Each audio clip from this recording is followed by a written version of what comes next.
Now, for more than 40 years, Bob Proctor has focused his entire agenda around helping people create lush lives of prosperity, rewarding relationships, and spiritual awareness. I'd make him a perfect 10.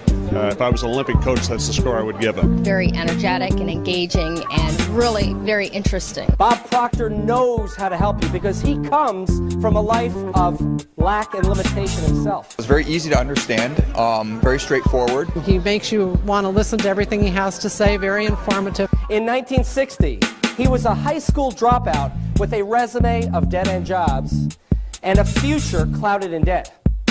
One book was placed in his hands, Napoleon Hill's Think and Grow Rich, which planted the seed of hope in Bob's mind. I used to fall asleep through all kinds of things, but that man, he's got my eyes on this. A lot of energy, high energy person. In just months, and with further support from the works of Earl Nightingale, Bob's life literally spun on a dime. In a year, he was making more than $100,000 and soon topped the $1 million mark.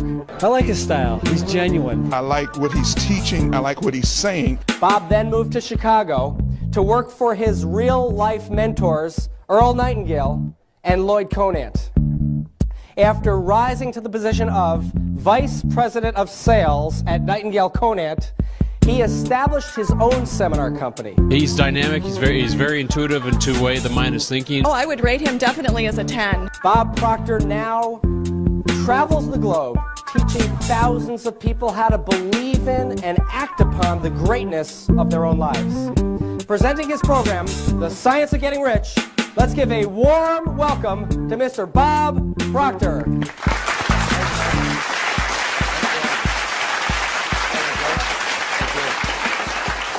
Good afternoon.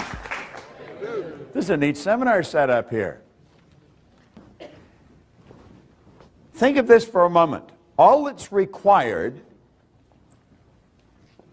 to put the science of getting rich to work in your life is a decision. Now, do you know, most people will look at that and they'll say there's got to be more to it than that. How many of you have been trying to earn a lot of money for quite a long time? How many have difficulty at it? You know, 1% of the population earn about 95 or 96% of all the money that's being earned. And it's a subject that is not taught in school. And when someone comes along and tells you all you have to do is make a decision, we have a difficult time buying into it because we probably worked fairly hard attempting to earn money. Now, I stumbled on this information around 43 years ago. I have been absolutely fascinated with it ever since. It takes up all my days. Some people ask me, what are your hobbies? Just studying this subject. That's all I do. And I have worked all over the world with this, and it doesn't really matter where you go. You can go into different countries, into different cultures. When you get past the culture, people are essentially the same. And I think we all want generally much the same thing. I had a man sit down with me in 1961, and he put an R on the sheet of paper just like what you're looking at there. Then he put 3 letters down beside it, and he said, Bob, let that represent happiness, health, and wealth. And then he asked me if I thought he was a happy guy. And I said, yeah, he seemed pretty happy to me, and he did. He said, have you ever seen me when I was sick? And I had to admit I hadn't. He said, have you ever seen me when I was broke? And again, I had to admit I hadn't. Well, he said, you've got to be one of the most miserable people that I have ever met. And I was an unhappy guy. I was 26. As I look back at it, I think I was an unhappy kid that just grew up and stayed that way. And I believe a lot of people live that way. There's a lot of unhappy people around. I didn't have a terminal illness, but I always had a cold or a headache or a backache or something. And when it came to money, I mean, I had a problem. You see, as he said to me, he says, you're striking out in all of these areas. I was actually earning $4,000 a year at the time, and I owed $6,000. Now, you know, that's not an uncommon position for a person to be in. If I took everything I earned for 18 months, nothing to live on, and just paid debt, I would have just broken even. So when you look at that, you know, there's not a lot of hope. I don't think I ever thought I'd get out of debt. It never entered my mind that I could. I never really thought of earning a lot of money. I was just trying to keep the wolf away from the door. You know, the phone would ring every day, tell them I'm not there, you know, or where's the money? And hell, I thought, if I knew where the money was, you wouldn't have to phone me. This was a constant problem. I have often said that you'll be absolutely amazed how much free time you have when you never have to think about money. Do you know that people spend an enormous amount of time thinking about money if they haven't got it? Now, if you have got it, it's a totally different story. And I really believed, I was raised with the idea, if you're going to earn a lot of money, you've got to be really smart. If you're going to earn a lot of money, you have to have a great education. You have to have a lot of experience. But that's not what this man told me. Now, that's the man that I sat down with. His name was Raymond Douglas Stanford. Now, he's been gone for a long time. But that guy made a bigger difference in my life than anyone that has come into my life since then. Now, the little boy that he's holding, I named Raymond Douglas Proctor. That's my son. Now, that little boy today is 6'5". He weighs 240 pounds, and he has no hair. He has 3 little boys that are all bigger than him. So you see, I'm going back quite a ways. But this guy, he really woke me up. He asked me some good questions, and he got me thinking. Now, this is the one thing he asked me. He said, or suggested, and I found this in a book by Vince Rawazzi over here in Philadelphia. He said, to change your life, you have to change your life. Now, that sounds like a play on words. It did to me the first time I looked at it, but that's not a play on words. That is so basic, and it's so misunderstood. Now, we're going to go through 2 parts here. I understand there's a break, so we're going to go to a certain point in the break, and I'm going to share some ideas with you on what can be done, and then after the break, I'm going to show you exactly how to do it, because it's an inside job, and we're forever trying to change things outside, and that's not where it's at. We keep gathering information, and it doesn't do it. I would imagine that most of you have been to a lot of seminars. I would imagine that most of you have a pretty fair collection of self-help material, books and CDs. Michael was talking about people coming to these all the time, and I said, well, that's the way I am. I've been coming to them. I'm a seminar junkie, and I've been that way for 40-some years. And I just can't seem to get enough of it. I think once we get hooked on the idea of developing ourselves, we never get away from it. And the people that are not hooked on the idea, they think we're a little crazy. But I wouldn't want to live in the world they're living in. Do you know, back in 1970, I had the pleasure of being on a program in Chicago with just an incredible man. He wrote a book called The True Believer, Eric Hoffer. And he said something on that program that stuck in my mind. He said, in times of change, the learners will inherit the earth, while the learned find themselves beautifully equipped to deal with a world that no longer exists. Now, run that through your mind for a couple of minutes. In times of change, the learners will inherit the earth. I took that to be metaphorical, that we'll be happy, healthy, and prosperous, while the learned find themselves beautifully equipped to deal with the world that no longer exists. You see, there's no such thing as a learned individual. There's no such thing as an educated individual. That's a misnomer. We're either learning or we're not. Napoleon Hill talks about education coming from the Latin educo, meaning to educe, to develop, or to draw out from within. So you see, we don't even have to get anything. As we really start to understand what makes everything happen, we're going to find out that we've already got everything we need. It's simply a matter of becoming aware of it. And so Ray suggested this to me, and then he introduced me to the book. Now, the book was Napoleon Hill's book, Think and Grow Rich. I have never stopped reading this book. The book that I carry with me, I've been carrying since 1963, and I read it every day.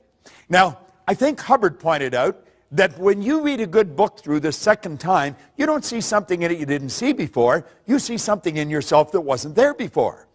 Yeah, you see, it's the repetition of the right information that'll really alter what's going on inside, and that's what you have to do. Everybody thinks it's something outside we have to change. We have to change companies, we have to change cities, we have to change jobs. You got to change it inside. If you don't change it inside, nothing happens. Well, I got into that book, and I started to study. Now, he said there's a secret in that book. And he said, if you find a secret in the book, you can have anything you seriously want. Well, I thought that was a gross exaggeration. You know, you can have anything you want. Let me put it in proper perspective for you. I was 26. I had 2 months high school formal education. I had no business experience. I had an absolutely terrible work record. And here I'm reading that you can have anything you want. Now, there's so much about ourselves that we don't know. And as I started to read this book, he said, there's a secret. You can give anything you want if you find the secret. Well, that was sort of like trying to sell me on the tooth fairy. And of course, I was 26. I thought I was pretty cool. I thought I was wide awake, you know. And actually, I was in a deep hypnotic trance. And I was ready to reject it. But Ray said to me, he said, listen. He said, you're not very happy. He said, you're not the healthiest guy in town. You're always broke. Now, he said, I found out something about money, and he pulled out a big wad of money. He always carried a lot of money, and I was always fascinated with that because I never had any. But at any rate, he said, this stuff can't talk, but it can hear. And he said, if you call it, it'll come. And I thought, God, you know, that's sort of a nice idea. You know, and I was ready to start hollering for it. But he said, you've got to understand how to get it. And he said, you obviously don't understand. Now, he said, the author of this book studied the lives of 500 of the world's most successful people, his entire life. Then he put it in this book. Now he said, I'm inclined to think that he knows something that you don't know. Well, I think he just sort of put me in my place, you see? And so I started to read the book, and I found the secret. And the secret was so basic and simple, everything changed. Do you know, a year later, I was earning $175,000 a year, and then I took it over $1 million a year. I mean, I had money coming in from all over the place. And it happened so fast.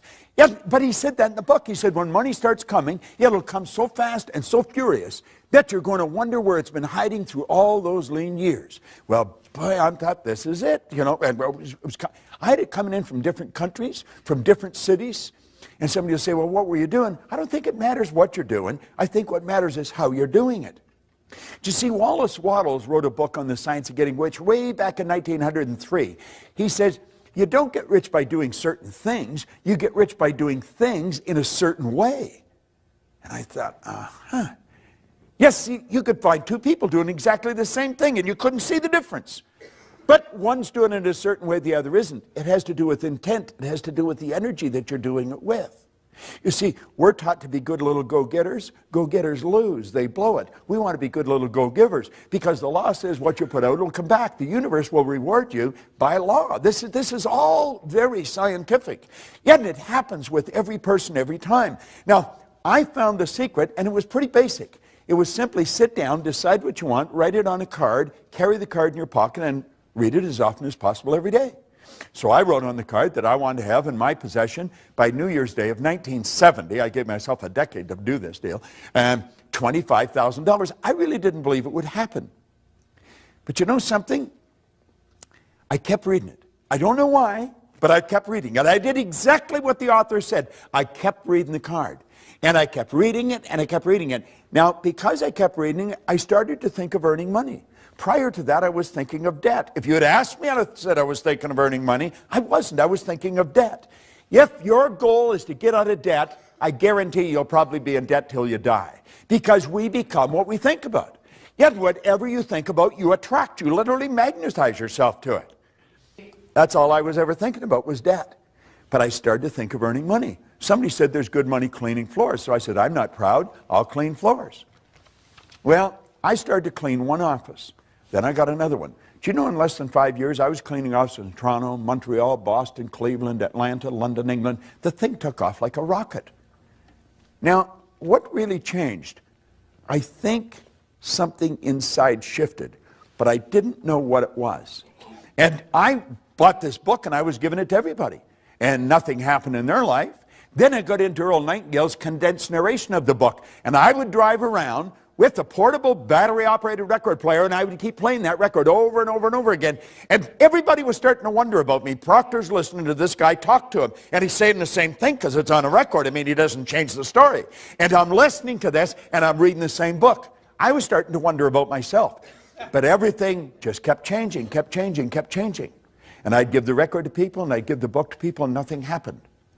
So I reasoned that someone had to know why I changed, and they've either written it in a book or they're talking about it.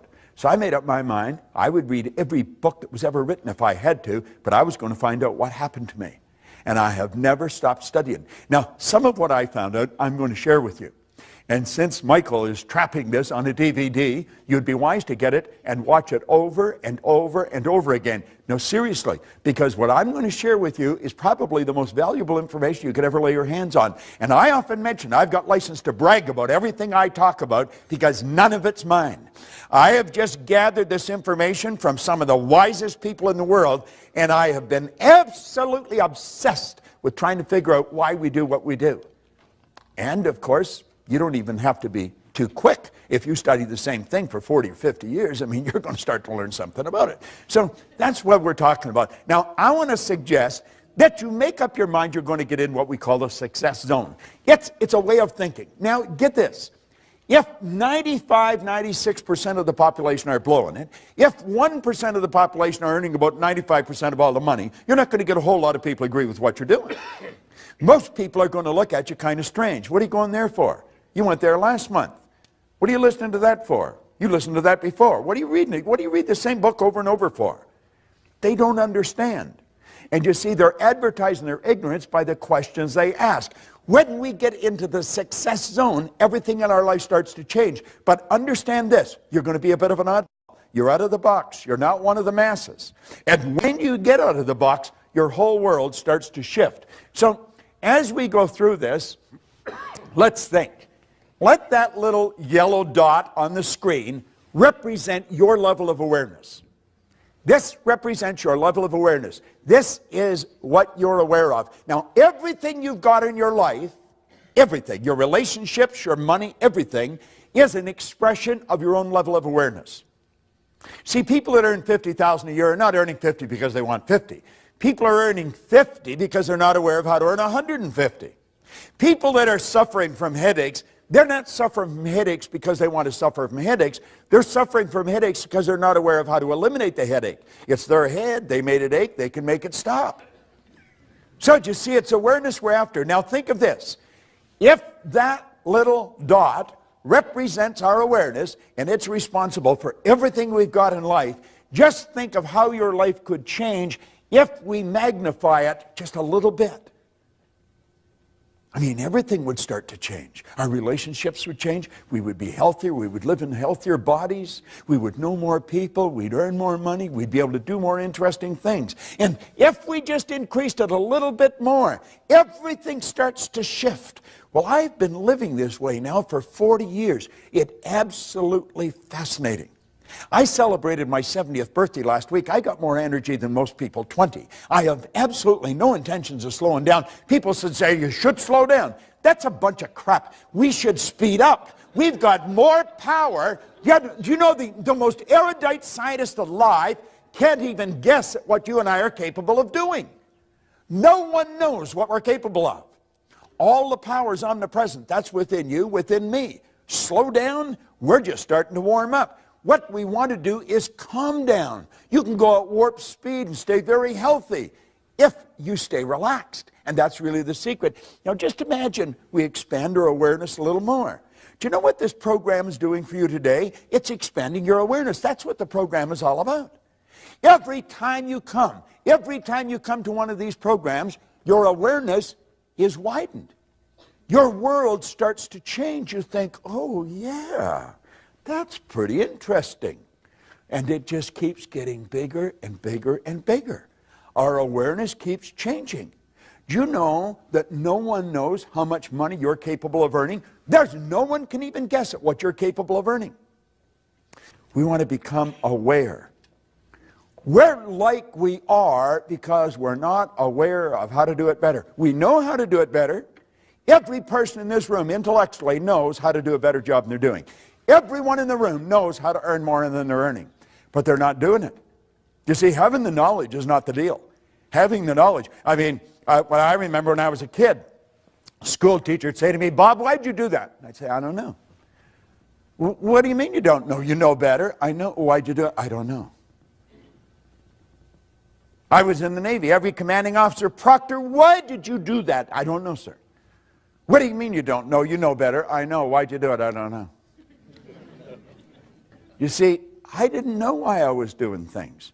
Do you know that we do things that we don't want to do? It gives us results we don't want to get, yet we do them anyway. Do you know what addiction is? It's never getting enough of what you don't want. Yet a lot of people are addicted to results that they don't want. Why do we keep doing it? You see, I think when we start to see that, that's when we start to become aware of how to take control over our life. And that's really what we want to do. So you see, awareness is the big deal. We want to become aware of the obvious opportunities that are available to us. We are surrounded by opportunity. They're everywhere you go. There is an abundance, there's no shortage of opportunity. We can win, and we can win in a big way. Now, when we lack awareness, we miss the opportunity. I used to always say that, you know, the trick is to be in the right place at the right time. I've been in the right place at the right time many times in my life, but I blew it. You know why? Wasn't aware that I was in the right place at the right time. I had to look back at it. Think of it. There's something else. It's being aware that you're in the right place at the right time is not good enough. You've got to be aware that you're in the right place at the right time. Now, do you know that you're in the right place right now to get some information that will literally transform your life? And it's like I said, I've got license to brag about all this information because none of it's mine. I guarantee you, when you walk out of here at the end of the day, your head's going to be spinning because this is good stuff. What's holding most people back? Here's your answer. It's paradigms.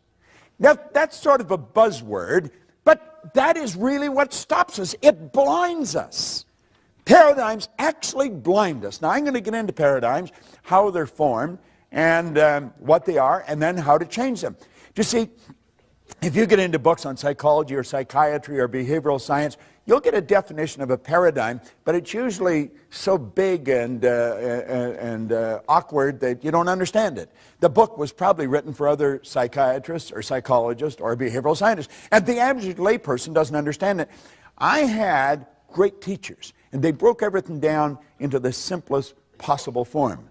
And I found out that paradigm is nothing but a multitude of habits. When you wake up in the morning, you move into action. There's a routine to everything you do.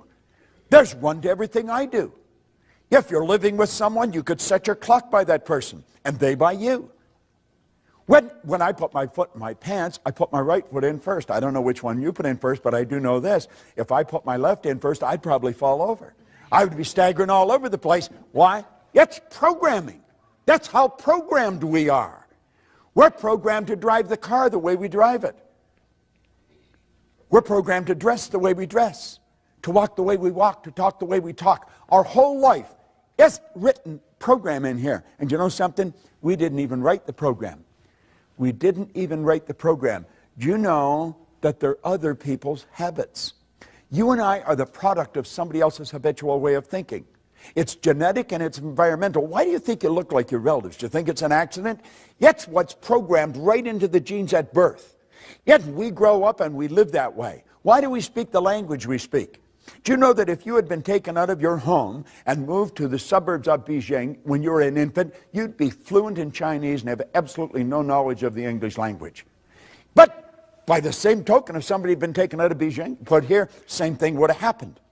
We're programmed with other people's prejudices. We're programmed with their limitations. Do you know that most of the limitations we've got, we don't even know where they started? I'll give you an example. When Linda and I first met, we were out shopping, and I said, you know what I would like is turnip. She said, okay. So I picked up a turnip. And she said, what are you going to do with that? I said, I'm going to eat it. Well, she said, I'm not eating that. Well, I said, why not? She said, that's the root of the turnip. I said, it's the what? I had never heard it called a root. It was always just a turnip.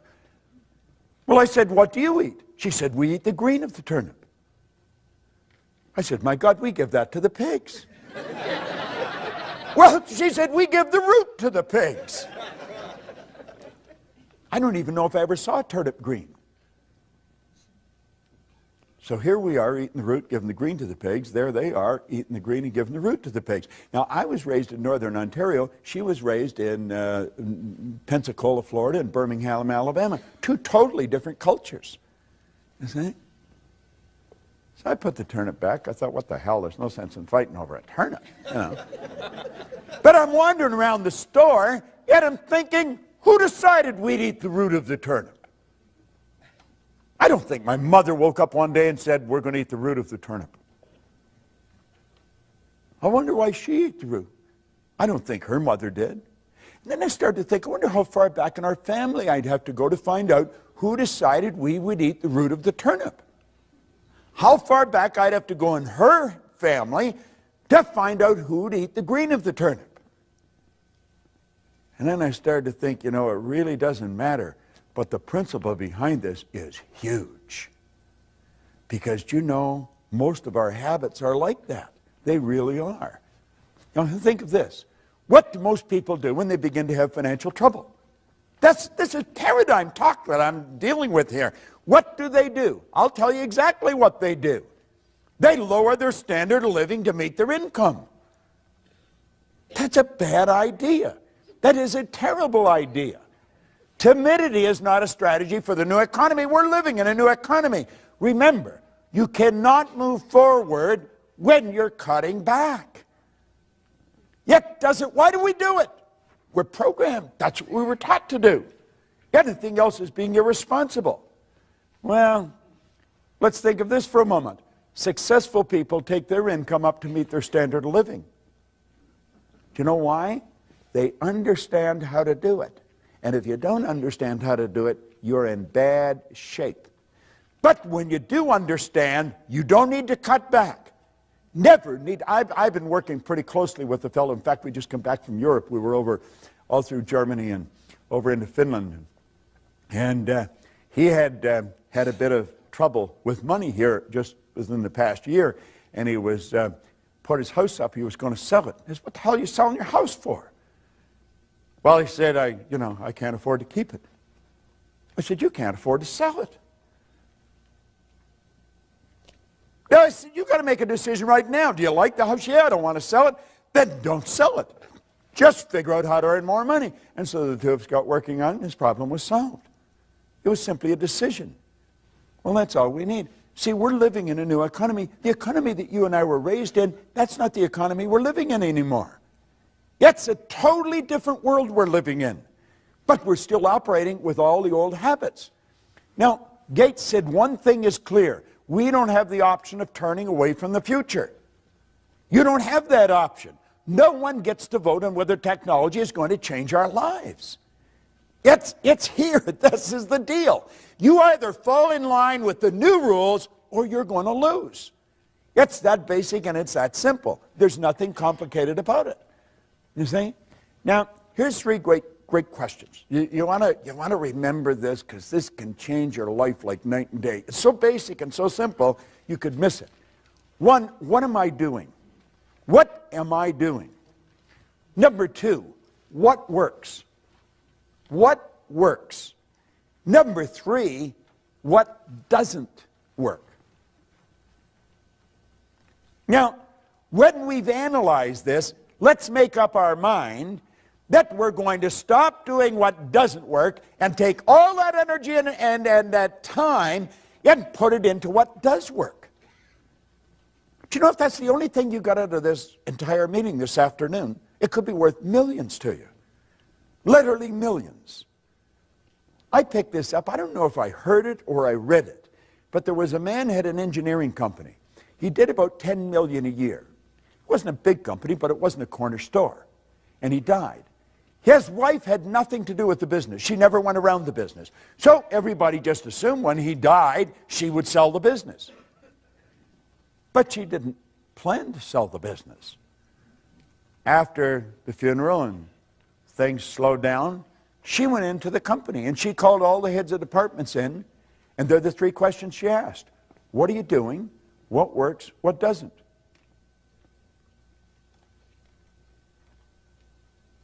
She told them to stop doing what didn't work, spend the time at what does work, and she took the sales from 10 million to 25 million. She just went in every now and then. That's all she ever did. I wonder what would happen if that's all we did. We want to understand and apply, if we really want to get into the science of getting rich, the law of compensation. Now, the law of compensation is pretty clear. There's nothing complicated about it. The law of compensation clearly states that the amount of money you earn is always going to be in direct ratio to the need for what you do, your ability to do it, and the difficulty there would be in replacing you. Now, do you see, if we really study this, there's probably quite a need for what you do. Now, I don't know how proficient you are at doing it. Most people learn how to do something, then they never improve upon it from that point on. Once we learn how to do it, we just keep doing it at that level. That's why most people read at a grade 7 level. They never learn how to improve upon it. You see?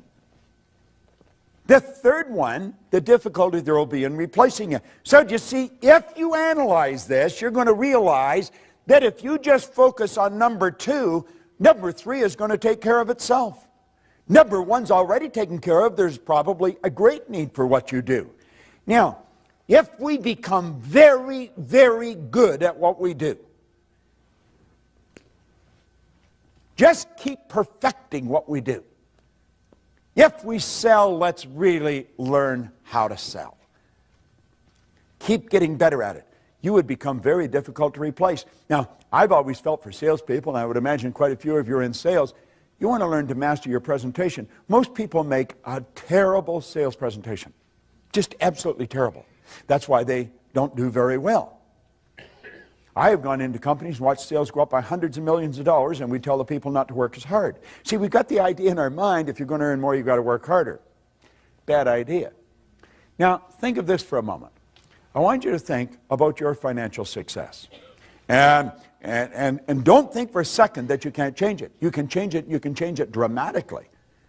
But really think about your financial success. You see, these meetings, these seminars, they can change your financial success like night and day. There's nothing that'll do it better because it's information that we're getting about ourselves. Now think of this for a moment. Money makes a big difference in all the important areas of our life. You'll hear people say, well, money's not everything and money won't make you happy. That's an absurd statement. Money was never meant to make us happy. And since it doesn't make any difference whether you have it or not as to whether you're happy or not, you might as well have it. Yet, at least if you're miserable, you'll be miserable in comfort. I mean, there's some consolation in having it. You see? Now think about it for a moment. Money is meant to make us comfortable. The more comfortable we are, the more creative we'll become. The more creative we are, the more service we can render. The more service we render, the more money we will earn. You see? We want to open our mind to these two questions. Okay? Now, I want you to think about these two questions. What is your name, sir? John. John? John, there's the first question. How would your life change if your monthly income, boom, just like that, became your weekly income? How would it change? How would it change? A lot more comfortable. You'd be more comfortable. How would you be more comfortable? What would you do different? If every Friday you got what you earned all last month. It wasn't a lottery, it's every Friday. You're not sure, are you? No, you're not. You know something? And that's not unusual. I very rarely ever get a person to answer that question. What is your name? Holly. Holly? Here's a question for you. How would your life change if your annual income, bang, like that, became your monthly income? If on the 15th of every month you earned what you earned all last year? Too hard to imagine. Too hard to imagine. That'd be pretty good. Now, there's two questions, simple questions, no answer. You know why you don't answer them? And you're not an exception to the rule. That's because we never sat down with one of these, wrote that amount, that figure on a piece of paper, and then just think of how to do it. Don't spend any time thinking why you can't, just think of how you can. You know something, you do it. Anybody in this room can turn their, but you're not going to do it by accident. You're not going to do it unless you decide to do it. Now you'll say, I don't know how to do it. Hillary didn't know how to get to the top of the mountain when he went up it either. He didn't.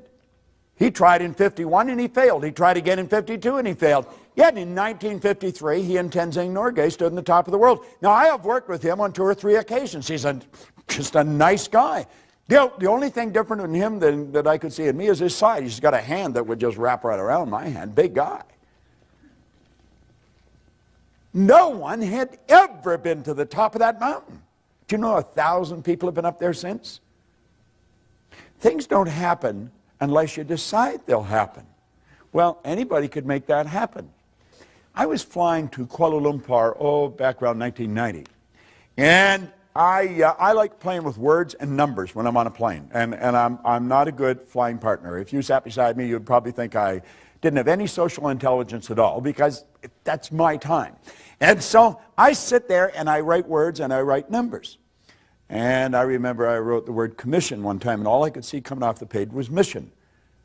And I made a program called the Mission in Commission. And there is people that all are in the big commissions. They're involved in the mission. They're not involved in the commission. And it's a paradox, you see. Yeah, because they're not doing what they're doing for money, and yet they wouldn't do it if they weren't being paid. Yeah, it's real paradoxical. You could get your head all messed up if you play with it long enough. But I sat down and I wrote a 1 and 6 zeros. And I took a look at it and I thought, $1 million. You know, we've written songs about $1 million. We'll say, what would you do if you won $1 million? Oh, I don't know what I'd do, you know. And we have all these little games that we play. Line up for blocks. I saw a sign coming in here, just driving into town, where they had a big sign up. There was $1 million in the background, and there were 31 million or 390 million or something in a lottery, you know. And there'd be all kinds of people look at that and say, God, would that be nice, you know. Well, anybody can do this.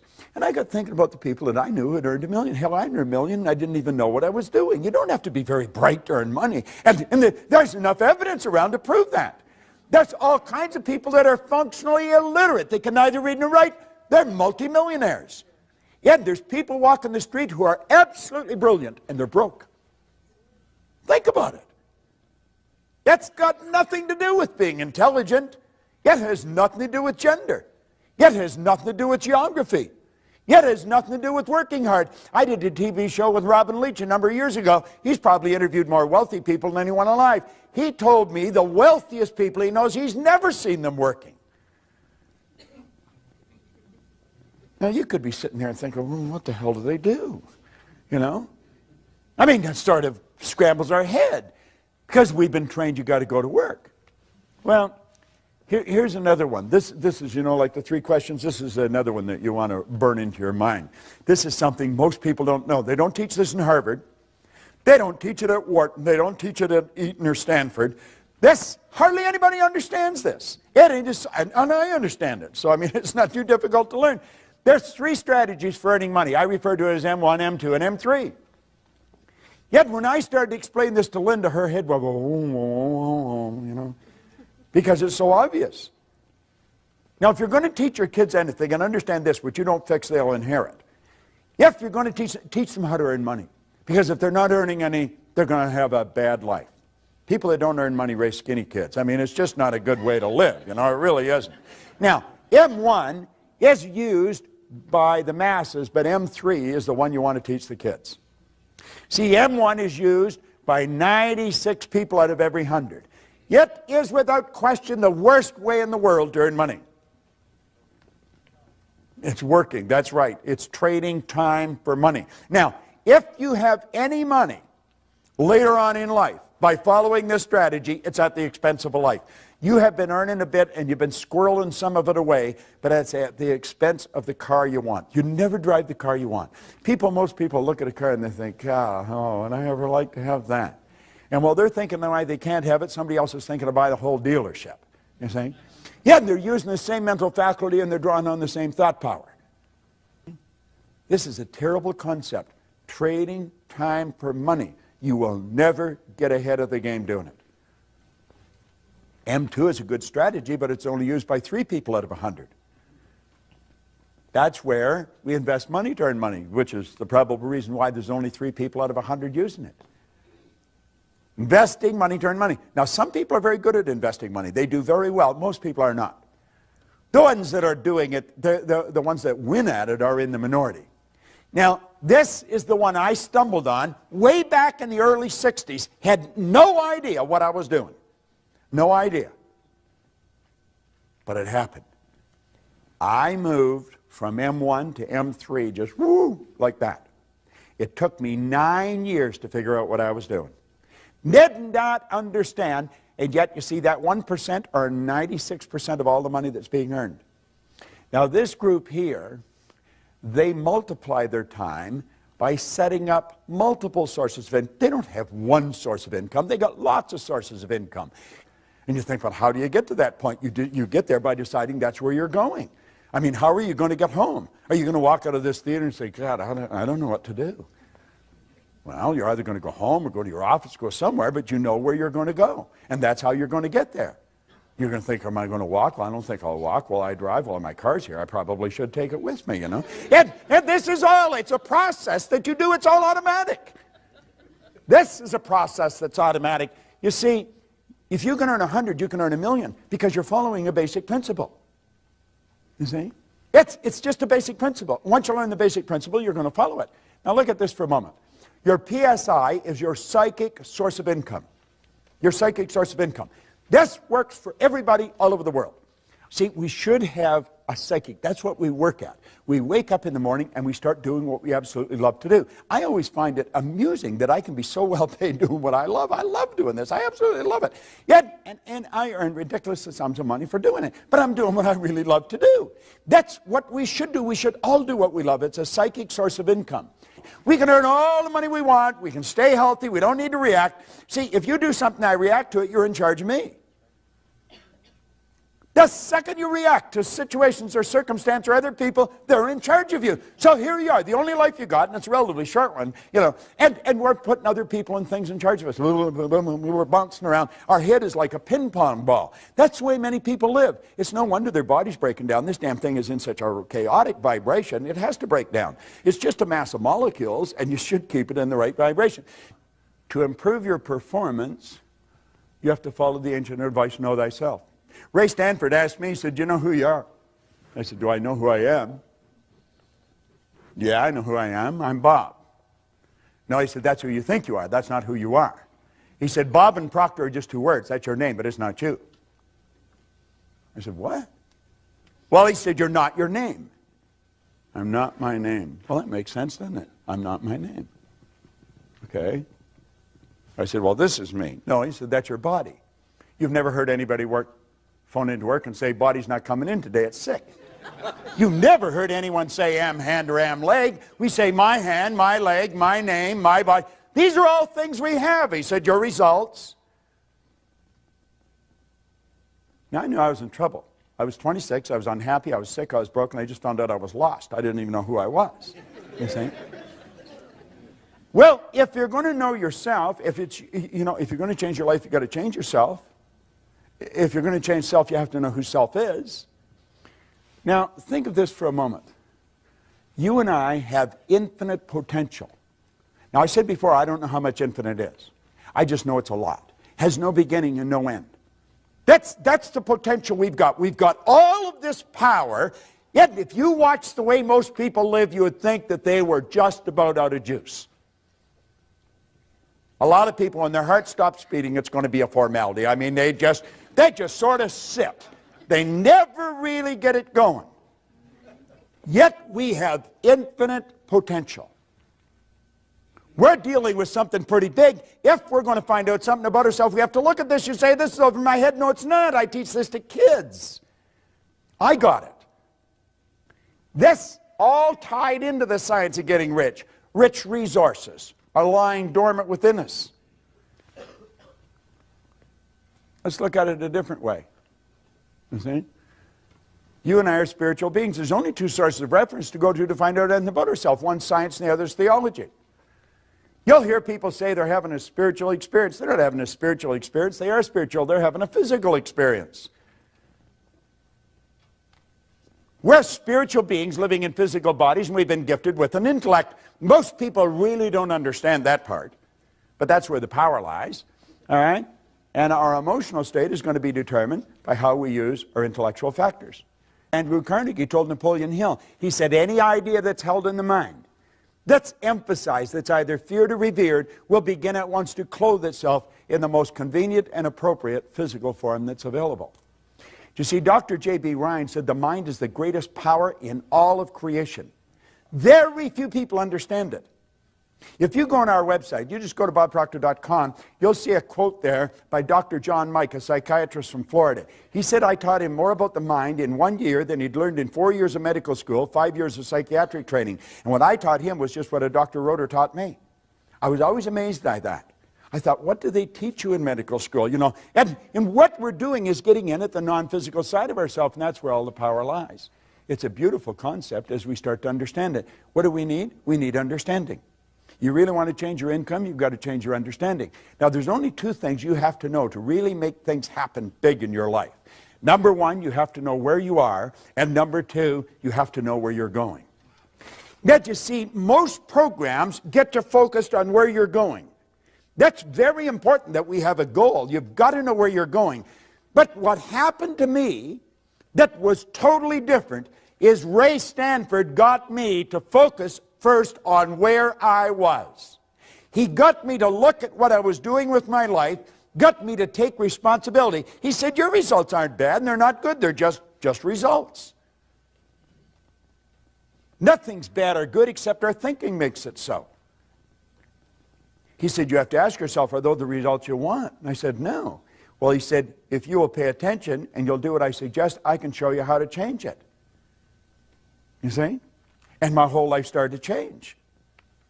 Most people get us focused on the goal. If we don't know where we're at, we're not going to... Let's suppose we all bail out of a plane and safely land somewhere on the planet. Our objective is to get to this room. Now, we know where this theater is. We know where this room is. Our problem is we don't know where we are. Now, let's say it's overcast. We'll build a ridiculous situation. It's overcast. There's no street signs. There's no wind. There's no compass. There's no map. There's no people.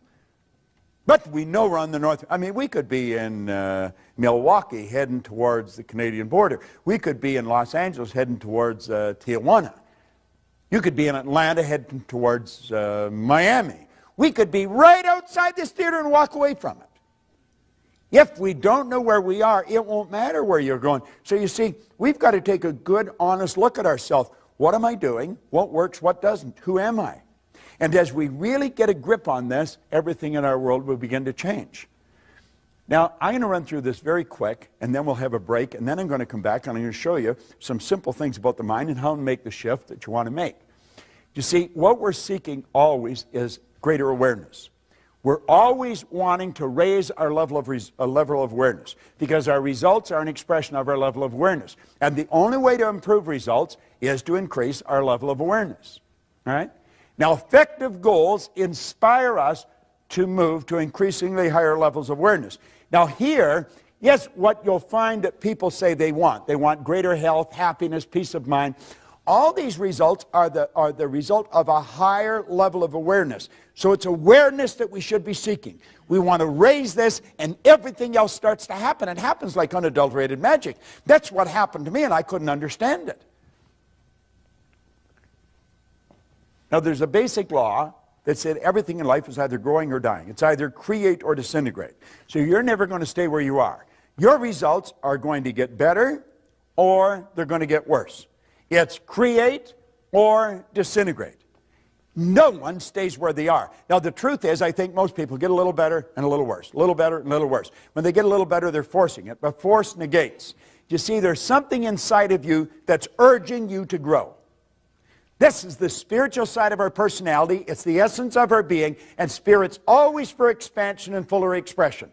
There's something in you that wants you to grow. If you run, you want to run faster. If you jump, you want to jump higher. If you sell, you want to sell more. This is good. It causes dissatisfaction. Dissatisfaction is a creative state. My grandmother pretty well raised me, and she taught me that I should be satisfied with what I've got. Grandma was wrong. I should be happy with what I've got, but never satisfied. It's dissatisfaction that gave us the incandescent light. It's dissatisfaction that gave us air travel. It's dissatisfaction that gave us the internet. All those things were always here. People just became aware of them. The way to fly an airplane was always here. We can go all over the world now. We're not a long ways from anywhere. We're only a short period of time away. But while there's something inside wanting us to grow, there's something else that's trying to stop us. And that's the old paradigm. Now, after the break, I'm going to show you how that paradigm is formed and how we can change it. Yet it's just like magic. And when you do, your whole life changes. Everything in your life changes. Just no question about it. Now, you've got the one side that wants you to grow and the other side that doesn't want you to grow. The old paradigm does not want you to grow. Anyone that has smoked and quit smoking, I used to smoke. I quit years ago. But I remember it wasn't an easy thing to do. It was not. Why? Because it was a habit. Habits are not easy to get rid of. Habits are ideas that are fixed in here that control us. Many of you have gone on diets. You want to lose weight. I'll just toss something in for your benefit. When you lose something, you're programmed to do what? To look for it. Get rid of the idea of losing weight. Release it. Release it. See yourself at your perfect weight, looking good and feeling great. Your whole life is controlled by images. Get the image of the body that you want to live in, of the world you want. Quit trying to lose weight. Just release it and see yourself the way you want to be. Now, goals determine which side wins. The goal must be something you really want. Towards the end of the program today, I'm going to show you the difference between going after what you know you can do, what you think you can do, and what you want. And I'm going to show you why most people never go after what they want. And I'll also show you how to change it, because it's pretty beautiful. Now, at each new level, as we move ahead, every time we move ahead, our conditions, our circumstance, and environment change. As they change, you have to adapt to the change. That gives you the ability then to see the next step of action that's necessary. We'll graphically communicate that a little clearer a little later on. Okay? So here we go. We're moving up. Each time we move to a higher level, the results improve. And it just keeps getting better and better and better. And that's the way life should work. And it can work.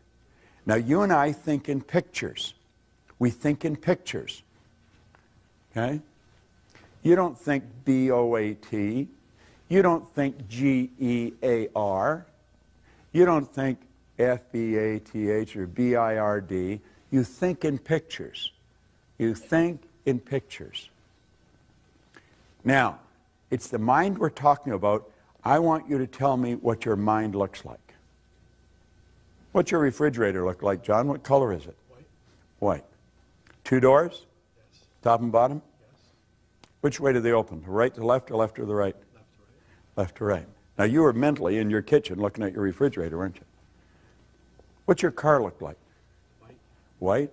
You like white, do you? What's the interior? Charcoal gray. Charcoal gray. 2-door, 4-door? 5 doors. Okay. You've got the picture of that in here, haven't you? Tell me what your mind looks like. Gray mush. Gray mush. Now you're doing what probably a lot of people are doing. How many saw the brain when I asked you to think of the mind? Hold up your hand if you did. See, there's a whole lot of people doing the same thing. But your brain is not your mind, John. And your brain is not your mind. Your brain is an electronic switching station that enables you by using certain cells in your brain to alter the vibration that this body's in. The brain is an electronic switching station. No one has ever seen the mind, and that is why most people have such great problem. Because we think in picture. Now, when there's no picture, John, there's confusion. If there's confusion inside, you can make book on the fact there's going to be confusion outside. As we bring the picture to our mind, we bring order to our mind. What did Solomon say? Where there is no vision, the people will perish. Where there's no vision, there's no order. Where there's no order, there's no growth. Well, when you come back, I'm going to give you a picture to work with. And that is what changed my life as much as anything. As I started to see how to work with my conscious and subconscious. Do you know certain things about your subconscious mind? Because you've read about them, you've heard about them, you listened to it on tape. But without a picture, it's just words. You see, when I asked you to think of your car, John, I activated vocal cords. I made a sound. It's called language or words. It was actually a light message. Your hearing sense picked up that light message. It was rifle fired down a nerve passageway in your body. It struck a group of cells in your brain that sound resonated with, all electrical. Those cells increased in amplitude of vibration, and the picture that was in them flashed on the screen of the mind, and you saw the white car and the charcoal gray interior. When I asked you to think of your refrigerator, light message struck those cells in your brain, picture come on the screen of the mind. When I asked you to think of your mind, you saw your brain. And yet your brain isn't your mind. Your brain is in your fingernail. It's in your kneecap. And you know something? You'll never enjoy health if you're not able to get a picture of the mind. You'll never enjoy health. Because good health is when a body is in a good vibration. It vibrates in harmony with God's laws. Most doctors do not understand this. We have taught this to a lot of doctors, and it changes their practice like night and day. It'll change your communications. If you're in sales and you don't understand the law, you're on a hit-and-miss basis, and it'll probably be more miss than hit. When you understand the law of vibration, you're going to understand that you're transmitting through the medium of the molecule pictures into the other person's mind. And you want to put pictures in their mind that are favorable to them if you want them to be favorable to you. I want you to think now of what we're talking about here, about pictures, about thinking in pictures. If you're going to rearrange the furniture in your room, you get the picture of where you want things, and then you move the furniture there. Everything we do it in our mind first. When we don't have a picture, we have confusion. If you try and get two pictures in your mind at the same time, you're in a confused state. So, when we start thinking about ourselves, and we realize we're spiritual beings, we live in a physical body, we have an intellect, that becomes a bit of a problem. How do you see that? How do you get all that? And it becomes too confusing, so we stop thinking about it. Now, this is what I call a magical graphic. This is the genie. This picture, or this drawing, was made by a Dr. Thurman Fleet in San Antonio, Texas, back around 1934. He realized, if we take this back a bit, that most of the healing arts dealt with the physical. If you're treating the physical, you're treating a symptom. You're not treating the cause of the problem. A lot of people are into holistic healing today. That's heal the whole person. And he knew that they had to be healed spiritually, intellectually, and physically. And he knew that there was a problem because of thinking in pictures, and that's when he came up with this concept of the mind. Now, when this was first explained to me, it took me a while to really grasp it, because I was getting it confused, different things. So if you look on the inside of the sheet that we give you, you'll see the drawing there, and we'll fill in some of the blanks for you. I let this drawing represent me. If I think of me, I think of this drawing. If I think of the drawing, I think of me. I see my head as my mind, and everything else, the neck down from the body. Now, I'm well aware that that's not the way the mind is. Mind is movement, body's the manifestation of that movement. But since we think in pictures, this is an excellent one. I see the top half of my head as my conscious mind. The bottom half is the subconscious, and of course, the body's the body. Now, it's the mind that controls the body. The body is like a dumb terminal. It will do whatever the mind tells it to do. It can only do what the mind tells it to do.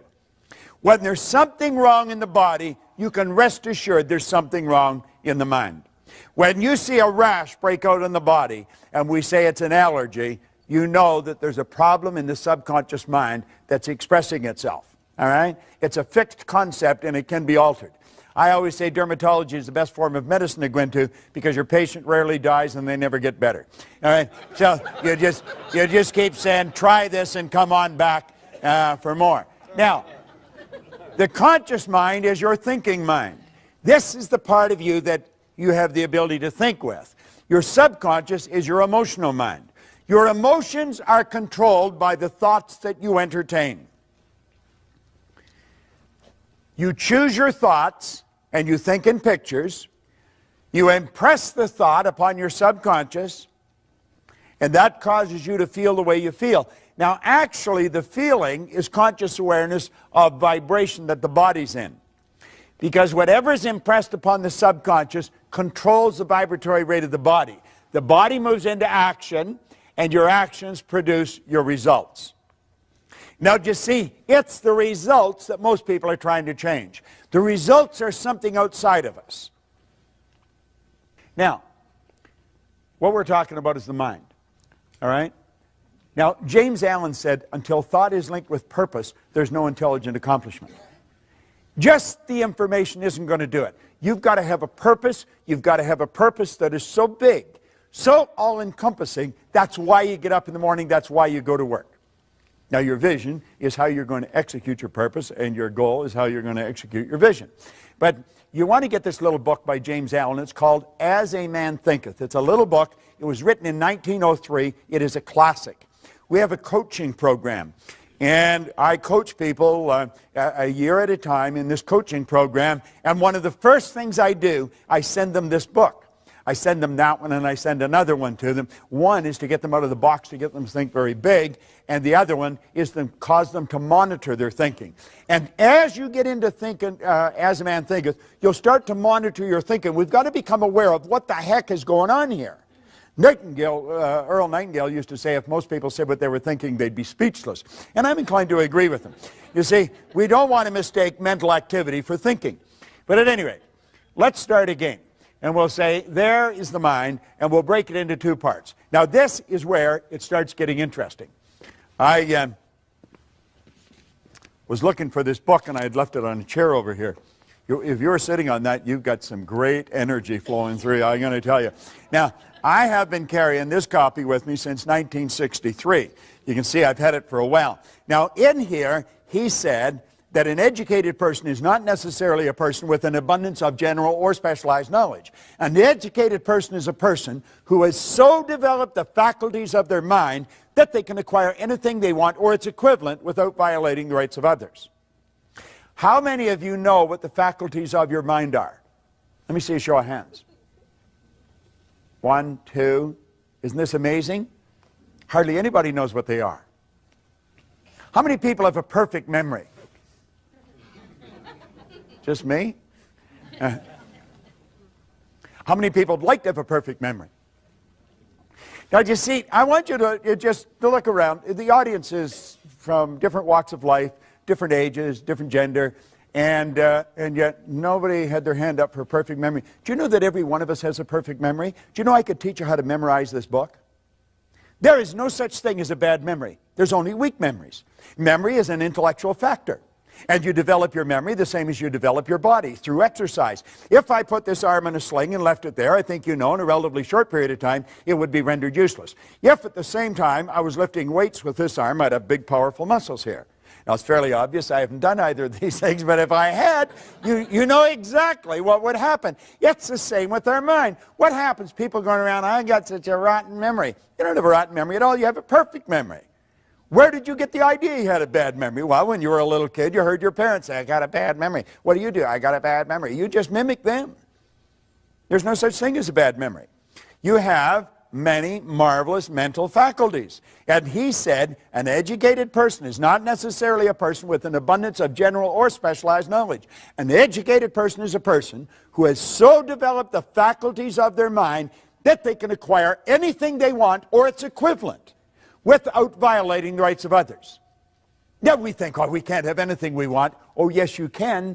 Every religion teaches you that. All science teaches you that. Where'd you get the idea that you can't? Well, you probably got it from your next-door neighbor, who probably doesn't know much more than his next-door neighbor. So we put these two back together, the conscious and the subconscious mind. Now, we have been programmed to live through our senses. We go by what we see, hear, smell, taste, and touch. And that's pretty well the way we were programmed. You see, they are like little antennae that are hooked up to our conscious mind. They're just like antennae, picks up information from our outside world. So this is the way most of us live. We look at our bank account, that tells us where we're at financially. We look at our report card, that tells us where we are intellectually. A report card just tells you where the child's mind was for a few minutes on a given day a few weeks ago. Has nothing to do with the person's level of ability to move ahead. Nothing. We take IQ tests. IQ will change something like the weather. That's true. You can change in a person's IQ. Their intelligent quotient, it can be changed. We know so little about ourselves. You go all through school. We think the important thing in school is get the person to understand 2 + 2 = 4. That's not the most important thing at all. Most important thing is to start to understand yourself. The important thing is to keep the important thing the important thing. We got to get it right inside. All right? Now, let's look at this. We have what we call the intellectual mind. Now, there's one of your intellectual factors, perception. Let's look at this for a second. What is your name, sir? Mike. Mike? I'm going to tell you there's nothing printed on this book, Mike. Am I right or wrong? You're wrong. You know I'm wrong. There's no question in your mind. You can see it. Isn't that right? Right. What is your name? Joe. Joe? I told him there was nothing in the book. Am I right or wrong? Could be. Well, it could be. I'm saying there's nothing printed on the book. Am I right or wrong? Right there. Correct. Right there. Now, you see, it's a matter of perception. It's not a matter of right or wrong, is it? What you see is something on the book. Isn't that correct? Right. What I see is nothing on the book. No, but you see this? You say, well, that's a cute little trick you pulled on Mike. But it's not really a trick. It's a natural law of the universe. It's perception, and it's the law of opposites. Polarity is a law. Like, I'll tell you that's the right side of the book. You know it's the left. Isn't that correct? Right. There's an inside and an outside. You couldn't have one without the other. If I sliced the right side off this book, and I kept doing that until I took the last slice off, I've also gotten rid of the left, haven't I? That's a little difficult to grasp. If I kept slicing the right side off the book.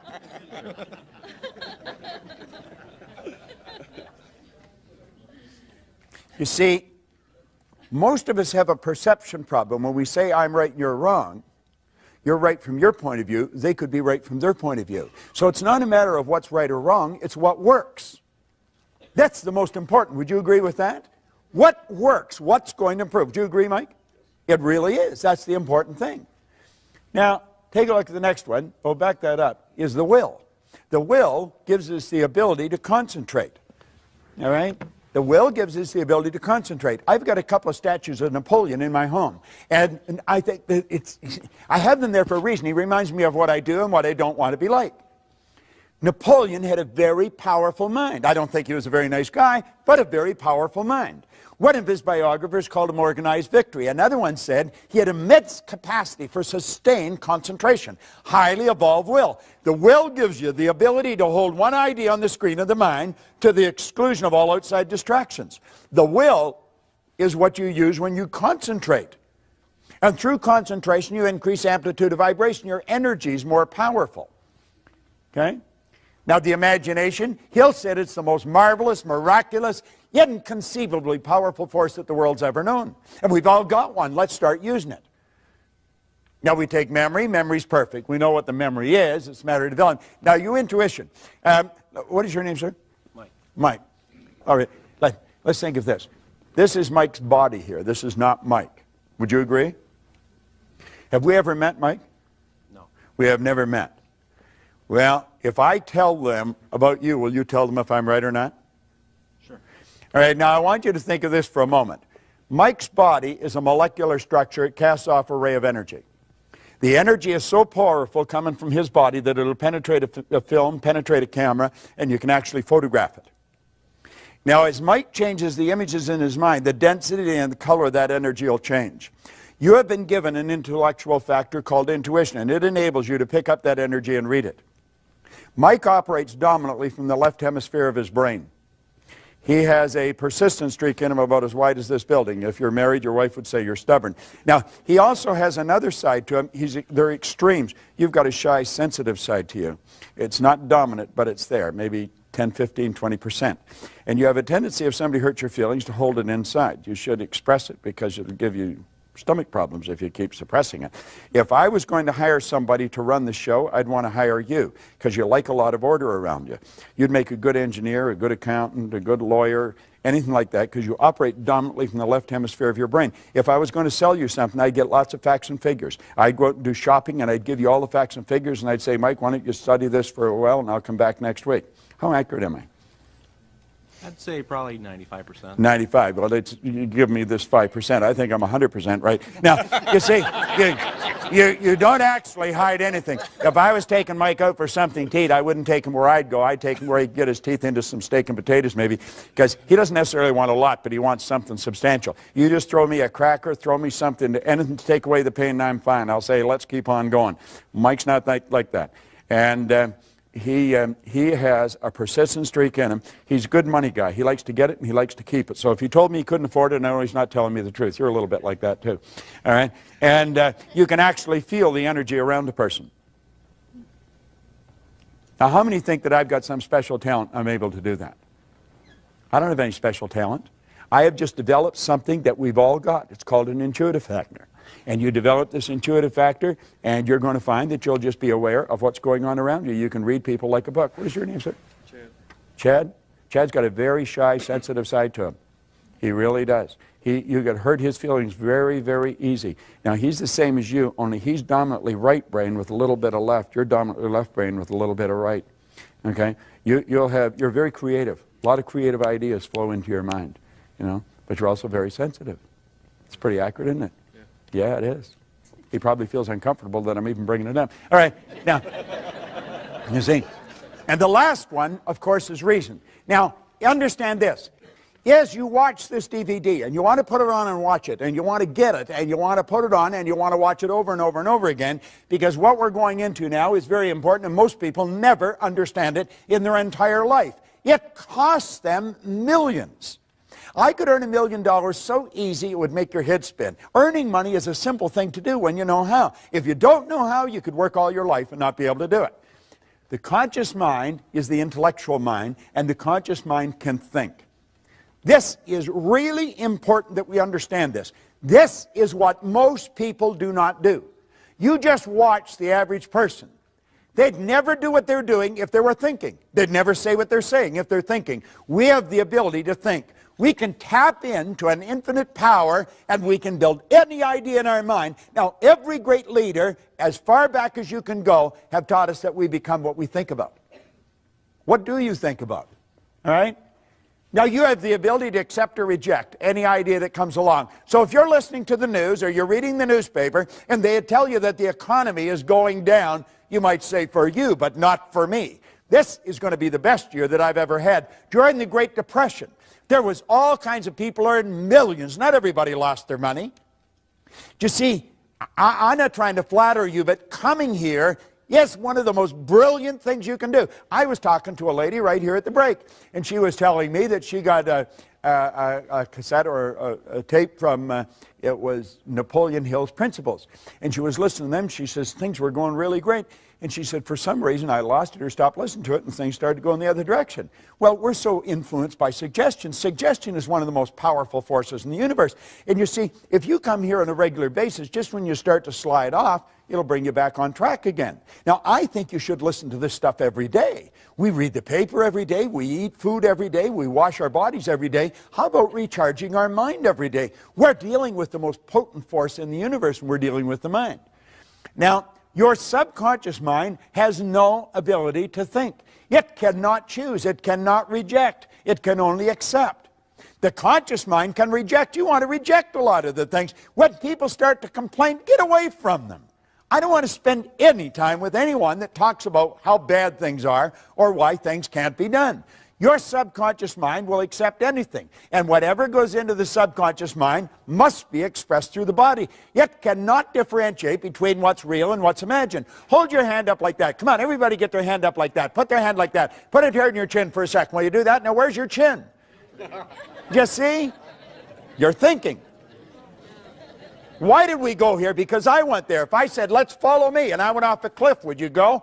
We have a tendency to go by what we see, hear, smell, taste, touch. We do not think. You know that's not your chin. You say, well, you put your hand there. There we go. You see, that's the defense. They did it. All right? Your subconscious mind will accept anything. Now, this is how you and I arrived on the scene.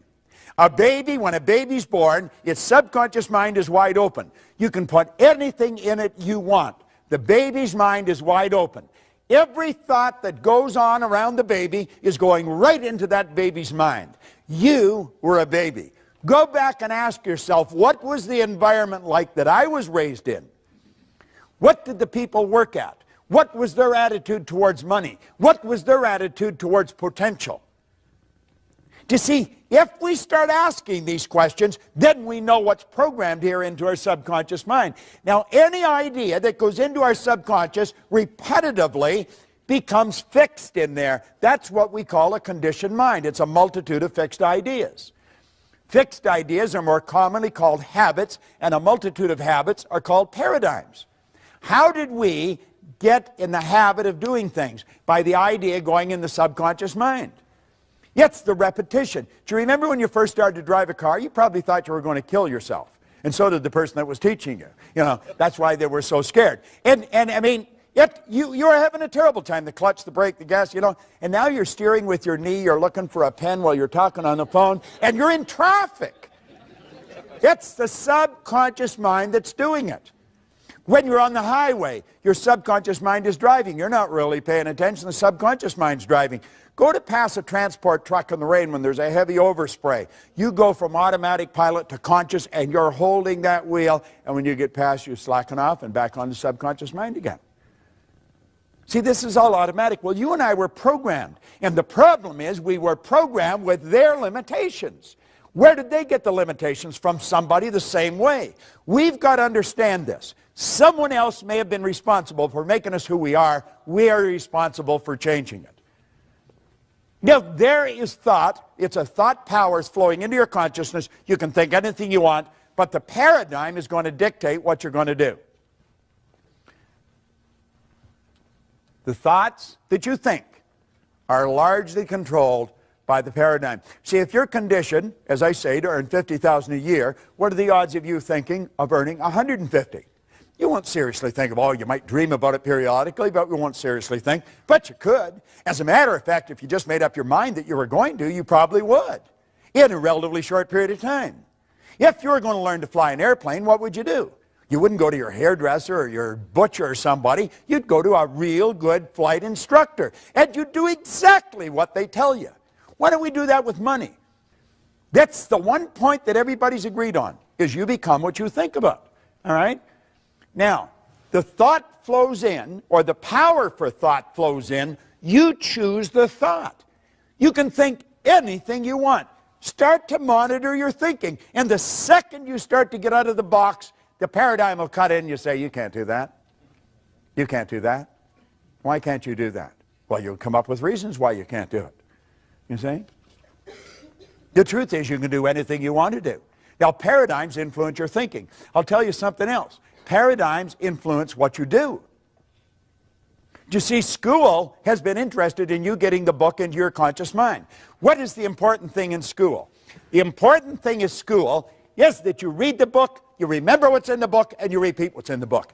If you do that, you get the mortarboard of the sheepskin, and they say you're an educated person. There's a lot of educated derelicts walking the street. They remembered what's in the book. It doesn't cut any ice anymore. For a while, we got away with that jazz. There was a lot of money wasted. Companies aren't doing it anymore. If you don't produce, baby, you're on the street. Cry, bitch, complain, do all you want, but you shouldn't have been there. If you're not performing, you don't deserve the reward. It's a simple concept. And if a company's paying for people for non-performance, then the company's going down the tubes. School has us programmed to believe if we can repeat it, we've got it. Well, that ain't so, because you can repeat all kinds of stuff, but the paradigm's still controlling your behavior. You see? School gave us the knowledge.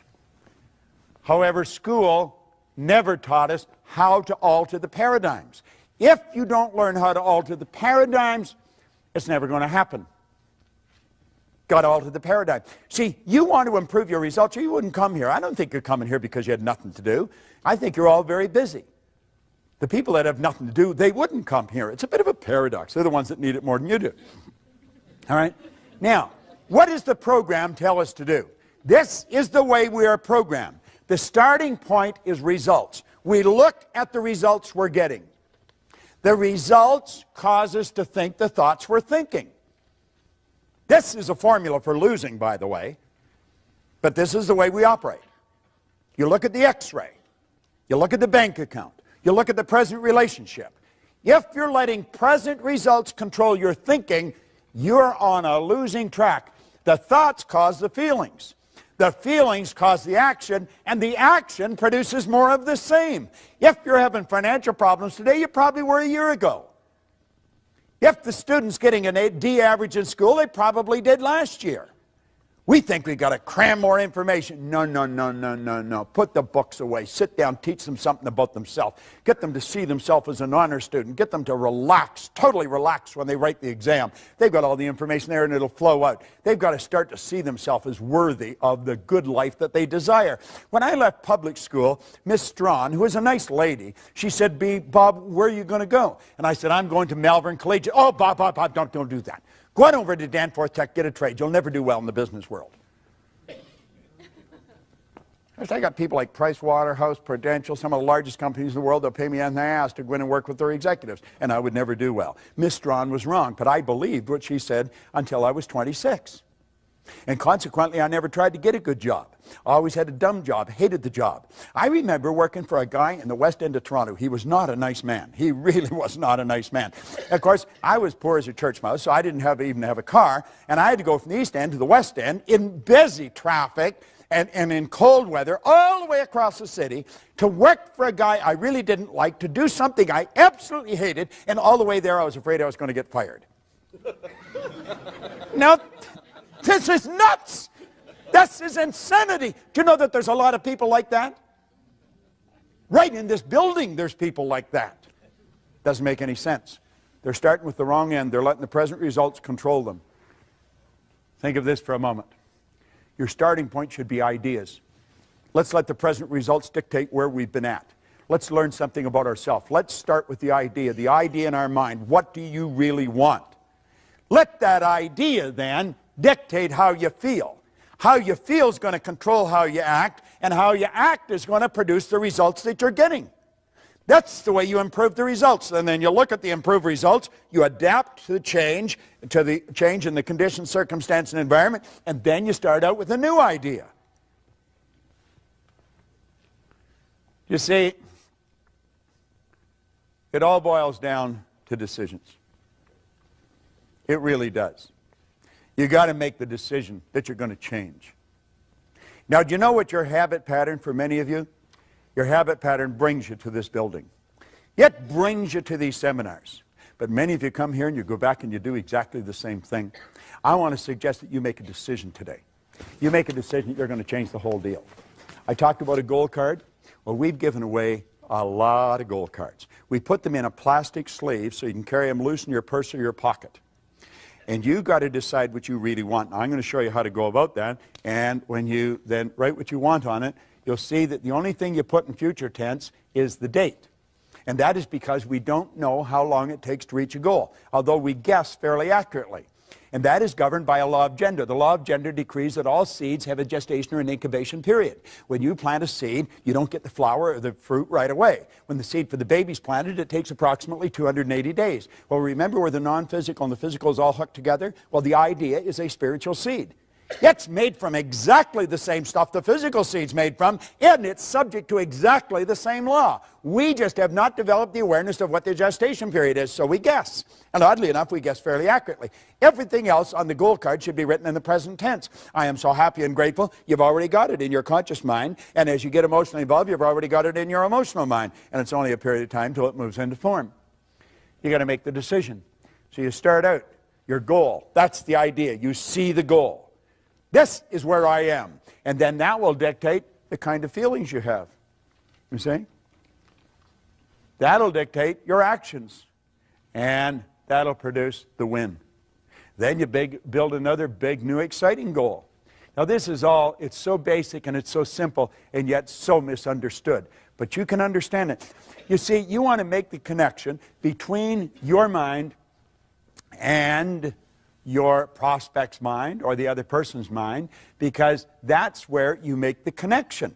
You make it on a mental plane. That's where the sale's made. Those of you who are in sales, it's all made. It's a mental thing. It's not, we may think it's physical. It's not physical at all. The physical is just the expression of something that's already happened. You want to practice about 15 minutes a day. Get your performance down pat.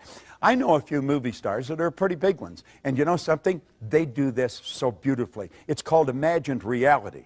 When you watch a movie star at work, they're living the part. You see, they're not just reading a script.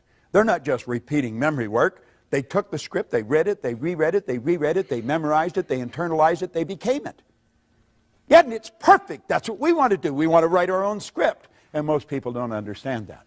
Now, this is very important. We're going to go through it very fast.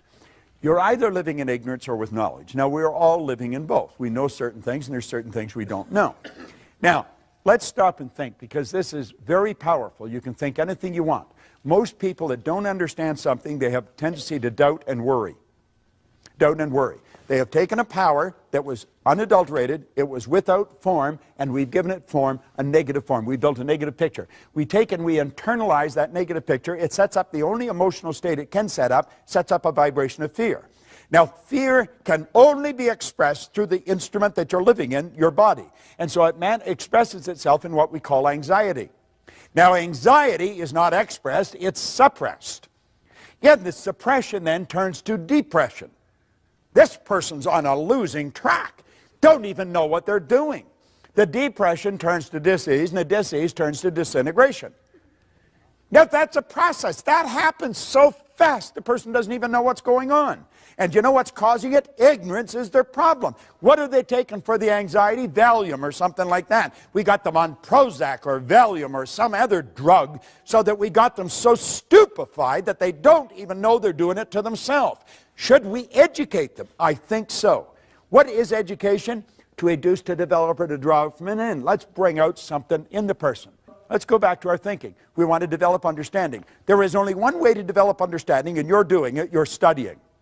There is no other way of developing understanding. That's what these programs are all about. Solomon said, in all you're getting, get understanding.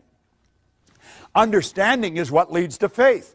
It's the opposite to that demon fear. James Allen said fear can kill you as quick as a speeding bullet, and it can. The faith base is expressed through the physical being in well-being. Now, the well-being is expressed. You don't hear somebody that's really in a great vibration. You say, hi, how are you? And they, I'm really excited. You know, they don't do that. You see it in the way they walk. You see it in the way they talk. You see it in the way they meet and greet people. They're alive and they know it. That turns to acceleration. They're picking up speed. This is the way the universe operates. You know why? Because they're at ease. They're not uptight. The person that's anxious and depressed, their body is, it's no wonder their heart snaps. Take your fist and clench it tight and see how long you can keep it that way. That's the way some people's bodies are. Well, you want to put your body in a totally relaxed state. And then this power flows freely through you. No kinks in the hose. And I'm going to tell you, you'll have lots of juice flowing and you're going to feel like $1,000,000. And you become very creative. And that's called creation. You see? Now, what do you think about? What do you spend your time thinking about? Most people spend their time thinking about just whatever's going on around them on a given period of time. Now we say to ignore the power of paradigms to influence your judgment is to put yourself at risk when exploring the future. This idea of paradigms, you've got to understand it. You want to get back into that stick person. As I say, get that DVD, watch that thing. If you made up your mind, you're going to put that DVD on, you're going to watch it every day for maybe 2 months. Every day. You wake up in the morning, it would be the best investment of time because it's the repetition of hearing this over and over and over again that's going to cause you to step out and change it. Can you change your paradigms? Yeah, you sure can. Yeah, you sure can. And you see, when you know you can change your paradigms, you have hope. See, I was controlled. I was unhappy, sick, and broke, and I was lost. I had no hope. Why? Well, I just couldn't see how it could happen. And you know what Ray gave me? He gave me hope. And you know what happens when you have hope? That means that you have options. Now, what a difference. I love this. What a different story people would have to tell if they would adopt a definite purpose and stand by that purpose until it had time to become an all-consuming obsession. I love that book. I truly love it. Most people are extras in their own movie. They really are. You know, it's sad. They write the script. They're the casting agent. They're the director. They're the producer. They're the executive producer. They do the whole deal. and they give themselves maybe a walk-on, maybe a line if they're really gregarious. But most of them just stand there and they look at the stars. They think, God, I ever wished I could do that. We could do anything. Anything we want. See, what we want to do is say, what do I really want? Not what do I think I can do, what can I afford, what do I want? Life is not a practice run, you know. You're not going to get another bite at the apple. This is the deal. This is it. I remember one time we were down in Atlanta on a speaking engagement when I worked with the Nightingale Corporation, and Earl got up and slowly started to move across the room. And somebody said, what are you doing? He said, I was just thinking, that's the way most people go through life. They tiptoe through life, hoping they make it safely to death. It's true. That's the way most people live. We want to step out and do the thing we really love. Now, here's a lesson for you on goals that is absolutely incredible. So you'll want to remember it. Most people, when they're setting goals, they set goals to do what they know how to do. That way it's safe. They're going sideways, but it's safe. You remember we talked about the level of awareness, how you reach? We said goals are to cause you to stretch. That's the purpose. The goal isn't to accumulate. Money's not to accumulate. I never have enough money. Never. Do you know why? I'm always doing something beyond where I'm at. That's what keeps me growing. I want to extend what I'm doing. I want to get another deal going. And everybody's saying, gee, Bob, why don't you slow down? I want to do it. And so then you've got to attract more, you see. You've got to keep going. Quit going after things you know how to do. Now, understand this. People do not resist change. They don't. Do you know what people resist? Being changed. See, if I try and force change on you, the wall comes down. But if you decide to change, no problem. We say people resist change. They really don't. They resist being changed. Now, let me tie this into that. You hang out with people that you're comfortable with. You're on the same frequency as them. What we say feeling was conscious awareness of vibration. So you hang out with people that are in the same vibration as yourself. If you're miserable, you're not happy with happy people. You got to be with miserable people. If you're happy, you're not happy with miserable people. You got to be with happy people. You don't find the big producers hanging out with the little producers. And you don't find the little producers hanging out with the big producers. You don't find rich people living in the slums. You don't find people that have no money living in where rich people live. You are attracted to people who are in harmony with you. That's the law of attraction. That's the way it works. Like energy attracts like energy. Now, the people you're mixing with, if you're setting goals to do how you know how to do, that's where they're at. Now, when you go to move ahead and you say, I'm going to go after something bigger and better. And as you go after it, they don't want you to.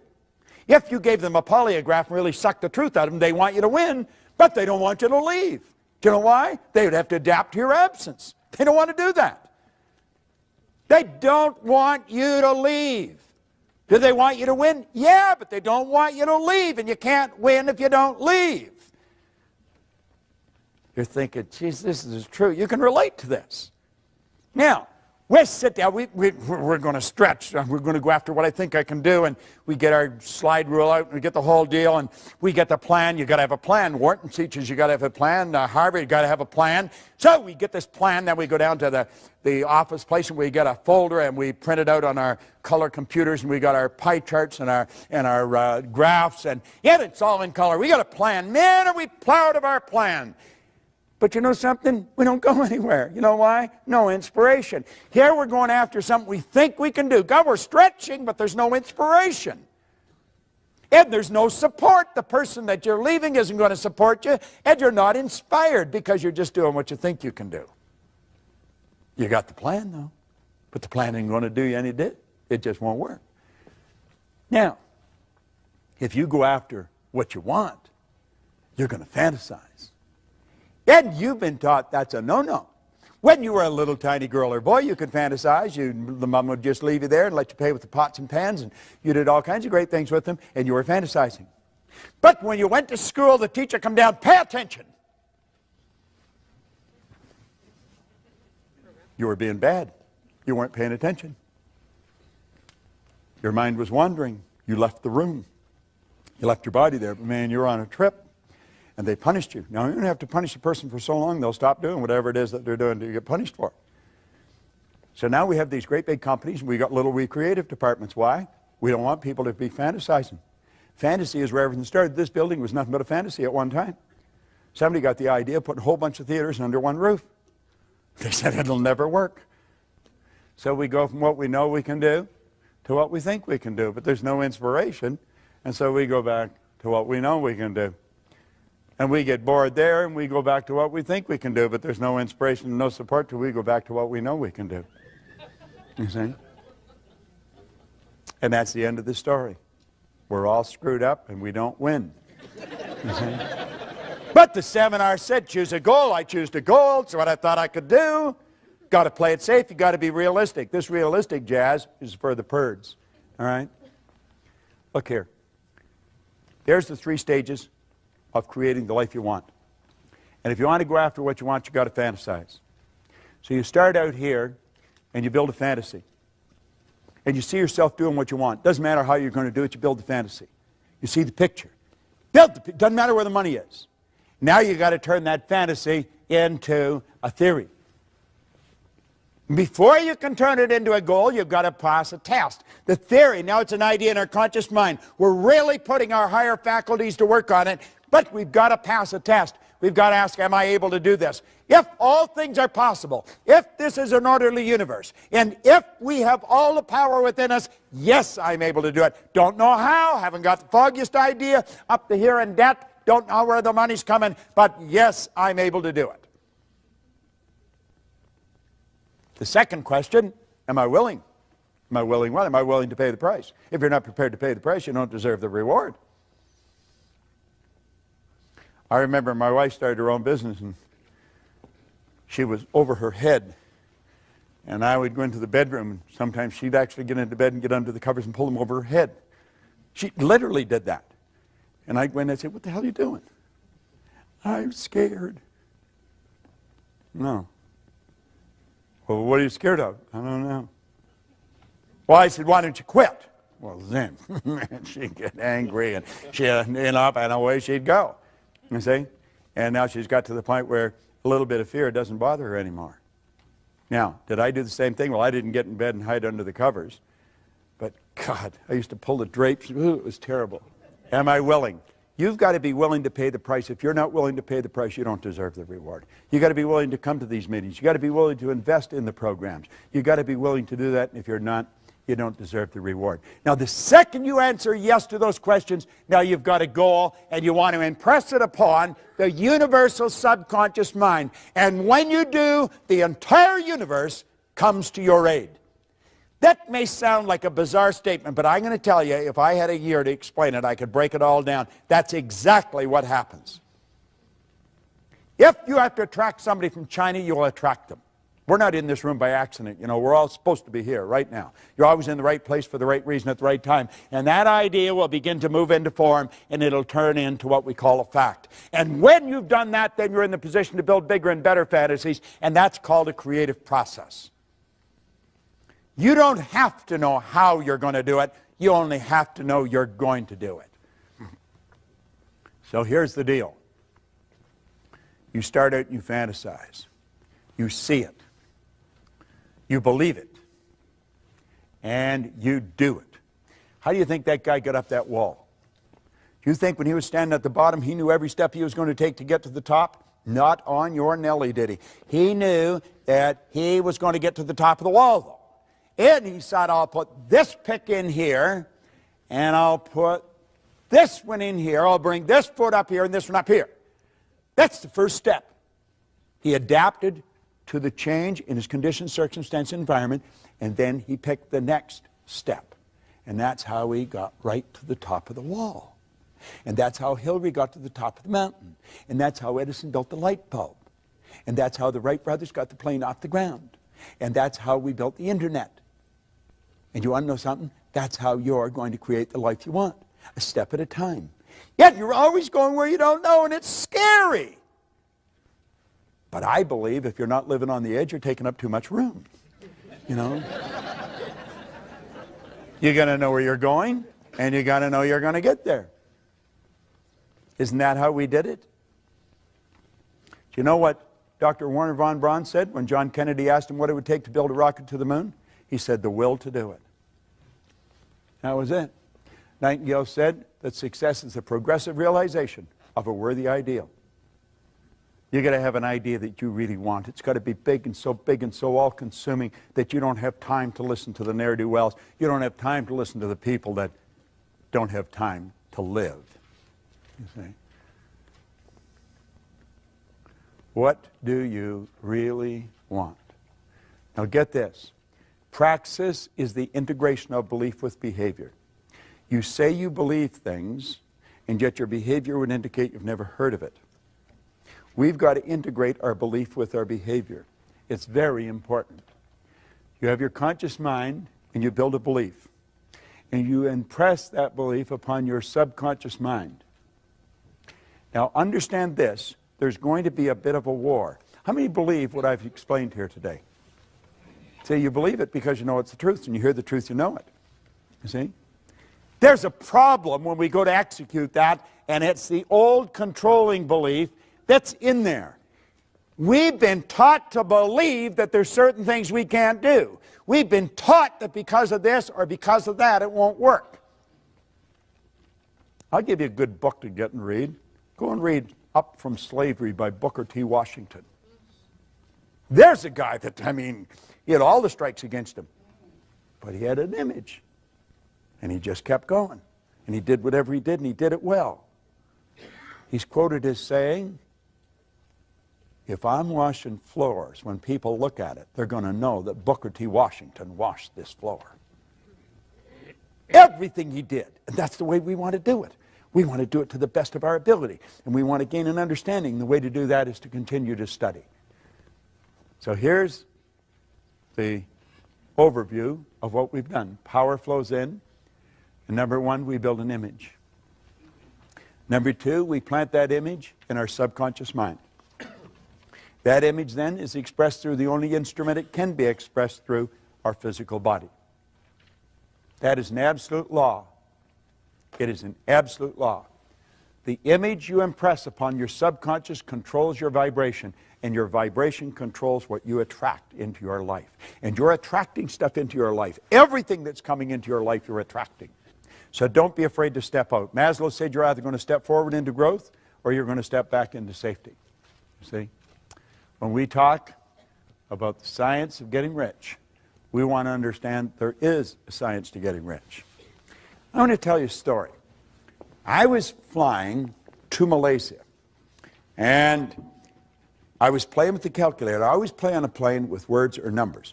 Now, if you go to Kuala Lumpur from Toronto, it's 25 hours in the air. That's a long ride. If you go any further, you're coming back. So, you know, you've got quite a trip that you're taking. Well, at any rate, I'm on the plane, and I'm fooling around, and I write $1 million down, just 1 and 6 zeros. And I thought, $1 million. And I had earned $1 million. I had earned $1 million a year a long time ago. And I know a lot of people that have earned $1 million bucks, and most of them are not overly bright, you know. And there's some of them who are absolutely brilliant, but they're not all that bright. And where I may be fairly bright today, but relative to where I was, man, I'm telling you, I was one of the stupidest guys in town, but I was earning all this money. So it has nothing to do with being bright or anything like that. It's a decision. And so I'm on the plane, and I'm thinking, what do these people do? And I started to think about the people that earn $1 million. What do they do that is so different? Well, first of all, they just decide they're going to do it. And then they step out and do it. And they come from all different walks of life. But all the ones that I knew that did it are all locked into this. Michael and I were talking, we were talking about people being seminar junkies. And I said, you know, I've been a seminar junkie for 40-some years. And I wouldn't want to be any other way. I feel sorry for the people that are not. Because you see, that is a very crude way of saying that a person's really into the development of themselves. Well, I took a look at the people that earn the money, and I thought every one of them, without exception, are really locked into studying. They never stop studying. They have just magnificent libraries of CDs and now DVDs and cassettes. I've got it right back to the records and the old record players. I've got them all. I've kept them all. The record player they used to drive around with in Vic Conant's office in Chicago, I took it down and gave it to him one day. But, you know, I thought, we should teach people to earn $1 million. And so when I got off the plane, now this is way back 1990, I got off the plane and I got on the phone. And I phoned Mark Victor Hansen, and then I phoned Val Vanderwall, who's gone now. And I mean, it was the middle of the night here, but I wasn't thinking of that. It was, the clock had turned around. And I got them out of bed, but I got excited, and I was telling them what I was going to do, and they said, geez, it's a great idea. So there was a bunch of us. There was Jack Canfield and Mark Victor and Vanderwall and Lee Poulos. And there was a group of us, and we put together a program, and we taught it in Hawaii. And we were teaching people to earn more money. Now, we knew how to earn it, and we were teaching the other people how to earn it. And one of the things we were teaching them is you got to lock in to study. You got to study every day. We eat every day. We wash ourselves every day. We get dressed every day. There's certain things we do every day that's religious. You've got to study every day. You've got to allocate a part of your income and a part of your time to your own development. And that was part of the lesson. And they all knew that we did. I mean, take that Think and Grow Rich book. I mean, I read that every day. So at any rate, we started, and Jack and Mark come up with an idea, and they said, Proctor, we're going to do a book. And we had brainstorming sessions going, and they said, you got lots of stories, give us some stories. And he said, we're going to write a book. And there was a gal there, Cindy Spitzer. I remember, I don't know if she ever got credit for this, but she was from over on the East Coast, around Philadelphia somewhere, and she said, you should call that Chicken Soup for the Soul. And so they're going to write 101 stories, and they were going to package it and sell it. And I said, that's a pretty cool idea. And Mark says, we're going to sell 50 million of them before the turn of the century. And I'm thinking, well, you know, I'm a pretty good thinker, but that seems like a little far out to me. I mean, if you sell $1 million, you're doing pretty good, but 50 million, and you're going to do it before the turn of the century? Well, they didn't sell 50 million, they sold 74 million. And it was considered the publishing phenomena of the decade. Now get this, they didn't write anything. They never wrote any books, none. They had other people writing the stories, sending them in. They had somebody else collating, somebody else editing, somebody else publishing, somebody else selling, and they got the money. You know why? It was their idea. Now, this came about, it's called intellectual property, and it came about because they studied and they expanded their mind. And that's what you're doing here. Now, we said that most people are extras in their own movie. You're no different than Mark or Jack or Bob or Lee or anybody else. You're exactly the same as them. And what you want to do is make up your mind when you go home. You're going to lock in and you're going to get your chicken soup concept. The DVDs on this are what you need. You've got to get on, order them, and start watching them. Lock yourself in. You don't have to watch the whole thing. Just take a section of it. But take 15 minutes every morning, or do it like you exercise your body. People go out walking. They do it at the same time, same number of times every day. Well, get into this. The beautiful part about this is it's all being recorded.